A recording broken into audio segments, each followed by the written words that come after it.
Super താരങ്ങളുടെ എല്ലാം അമ്മയായിട്ട് അഭിനയിച്ചു കഴിഞ്ഞു. യഥാർത്ഥ ജീവിതത്തിൽ അമ്മ റോള് എങ്ങനെയാണ് ഹാൻഡിൽ ചെയ്യുന്നത്?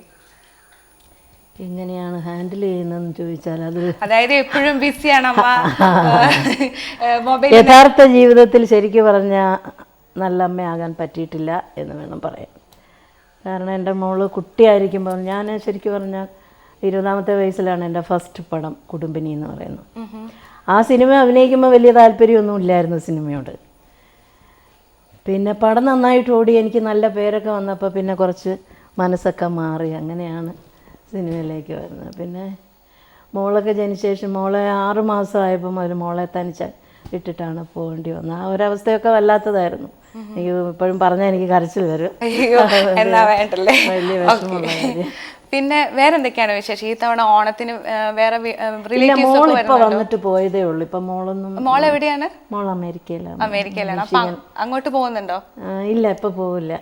വർക്കൊക്കെ ഞാൻ പറഞ്ഞില്ലേ ഒരു കൊച്ചു സിനിമയൊക്കെ ഞാൻ ചോദിക്കാൻ തുടങ്ങുമായിരുന്നു. അതിന്റെ പ്രൊഡ്യൂസർ ആവാൻ പോവാണ് അല്ലേ? അയ്യോ, അങ്ങനെയൊന്നും ഇല്ല. എന്നെ വിളിക്കായിട്ട് ഞാനിങ്ങനെ കൂടെ നിൽക്കുന്നേ ഉള്ളൂ കേട്ടോ. അപ്പൊ എല്ലാമായിട്ട് ഇങ്ങനെ. അതിലാരൊക്കെയാണ് മെയിനായിട്ട്? മെയിൻ എന്ന് പറഞ്ഞാൽ ഇത് അങ്ങനെയുള്ള ഒരു സബ്ജക്റ്റ് അല്ല. ഒരു പ്രത്യേകതയുള്ള ഒരു മ്യൂസിക്കിനും പ്രണയത്തിനും, അതായത് ഓൾഡ് ഏജ് പ്രണയം, അതിന് ഒരു ഇത് കൊടുക്കുന്ന എസ് പി ബാലസുബ്രഹ്മണ്യം ഞാനുമാണ് സെൻട്രൽ ക്യാരക്ടർ ചെയ്യുന്നത്. പിന്നെ കമല് മനസ്സുകൊണ്ട് ആഗ്രഹിച്ചു കമലഹാസൻ വേണമെന്ന്, പക്ഷെ അദ്ദേഹത്തിന് സമയമില്ല. പിന്നെ മുകേഷ്, പത്മപ്രിയ. ഞങ്ങളുടെ യങ് സ്റ്റേജ് ആക്ട് ചെയ്യുന്നത് മണിക്കുട്ടനും മുക്ത, ആ കുട്ടിയാണ്. പിന്നെ ഒരുപാട് ആർട്ടിസ്റ്റുകളുണ്ട്. എങ്ങനെ തുടങ്ങി ഫിലിം സ്റ്റാർട്ട് ചെയ്യില്ല? 15-ാം തീയതി ആണല്ലേ?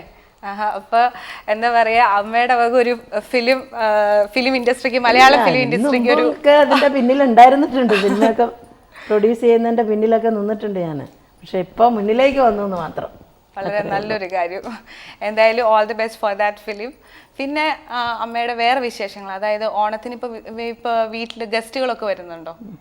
ഇങ്ങനെ ഓണക്കാലമാണല്ലോ. അങ്ങനെ ഞാൻ ആരെയും ക്ഷണിക്കാറില്ല. ഇവിടെ വന്നാൽ സന്തോഷം, വന്നില്ലെങ്കിലും വിഷമമില്ല. അങ്ങനെയില്ല, എപ്പോഴും ഞാൻ എല്ലാവർക്കും സ്വാഗതം എപ്പോഴും ഇവിടെ. മനസ്സിലായോ?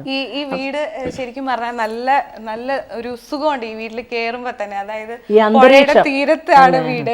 വളരെ എങ്ങനെ ശരിക്കും തനിച്ച് കുറച്ച് സമയം കിട്ടുമ്പോൾ ഒറ്റയ്ക്ക് ഇരിക്കാനാണോ, മീൻസ് അതോ എല്ലാരും കൂടെ ഇങ്ങനെ ഇരിക്കാനാണോ ഇഷ്ടം? ഞാൻ കൊച്ചിലേ മുതലേ ഒറ്റയ്ക്ക് ഇരിക്കുന്ന ആളാണ്. ആണല്ലേ? അതുകൊണ്ടാണ് ആവശ്യമില്ലാത്ത ഒരുപാട് വലിയ വലിയ കാര്യങ്ങൾ കുട്ടിക്കാലത്ത് ചിന്തിച്ചിട്ടുണ്ട്. പക്ഷെ ഞാനിപ്പോൾ ഒരുപാട് മാറിയെന്ന് വേണം പറയാൻ. എന്നാലും എനിക്ക് എൻ്റെ വയസ്സുകാലത്ത് ഒരു ഇതുപോലെയൊക്കെയുള്ള ഒരു തിരക്കിൽ നിന്നൊക്കെ ഒഴിഞ്ഞ് ഇങ്ങനെ ഒരു അന്തരീക്ഷത്തിൽ ജീവിക്കണമെന്ന് മനസ്സുകൊണ്ട് ഞാൻ ആഗ്രഹിച്ചിരുന്നു. അതുപോലെ തന്നെ ഈശ്വരൻ എല്ലാം എനിക്ക് തന്നു എന്നുള്ളതാണ് സത്യം.